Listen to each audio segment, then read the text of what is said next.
The Mandela Effect. There are moments when memory rebels against the written record, when millions swear something happened that, according to history, never did. Uh, it's called the Mandela Effect, named after the strange certainty many once shared that Nelson Mandela died in prison during the 1980s.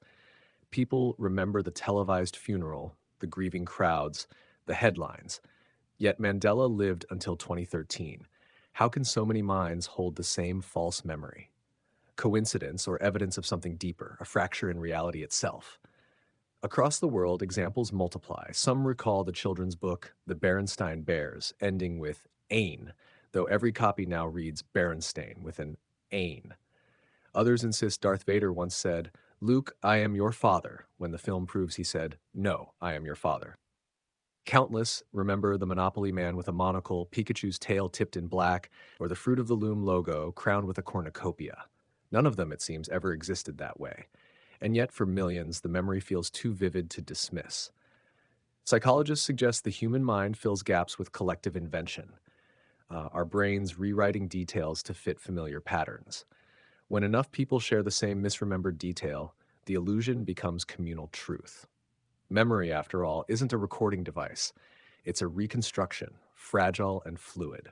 Others propose more exotic explanations, alternate timelines brushing against ours, quantum decoherence between realities, or even deliberate edits to the fabric of history itself, the so-called simulation glitch.